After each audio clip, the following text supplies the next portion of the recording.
And now we want to head back over to Storm Team 6 Chief Meteorologist Kevin Gregory. Kevin, explain to us, what does it mean with the breaking news that we had that Sandy has been downgraded from a hurricane? Well, when it gets into the mid-latitudes where we are, if you've ever been to the tropics, there are no air masses. There's no cold side of the storm or warm side of the storm. There's no humid side and then a drier side where the humidity level drops. So when it gets into the mid-latitudes, as you look at this, it now has all the characteristics that we're used to. You've got cold air on the western side of this, producing snow in West Virginia. You've got the warm air on the eastern side, but it's also going to transition from getting its existence from the evaporation of water and the latent heat from the ocean and just turn into what would be a normal weather system for us. So it's extra tropical, but still has 85-mile-per-hour winds, kind of inside meteorology there. All of this onshore flow continues to be a huge problem. They had 71-mile-per-hour gust at Kennedy International here in the last hour as the water's being forced onto Long Island.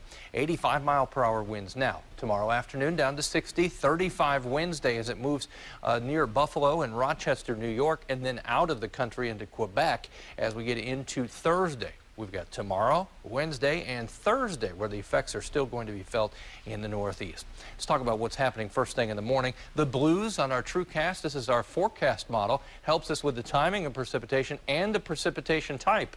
In this case, the blue happens to be some snow, maybe an inch of snow in central Ohio, a rain-snow mix along the state line. Richmond on up to Winchester, Portland, and Fort Wayne could see a rain-snow mix. We'll see general rain showers, maybe with a melting snowflake from Indianapolis over to Richmond. And if you're driving I-69 up toward Muncie and Fort Wayne, showers are more likely then. Look what happens when we get to Wednesday morning, that sharp cutoff line between clouds and the sunshine. So we'll see improving situation then. Temperatures, they're in the 40s, except in western and the southwestern portions of the state where 50 degrees or warmer from Terre Haute to Evansville. These are our current wind gusts, around 30 miles per hour. We'll have wind gusts about 20 miles per hour stronger during the overnight hours and tomorrow. 47 is our current temperature, and watch what happens. The big picture shows kind of the overall stretching out of that weather system from New England all the way to the Great Lakes. Temperatures for us in the 40s the next 3 days, then we'll transition into the temperatures in the 50s Friday, Saturday, and Sunday.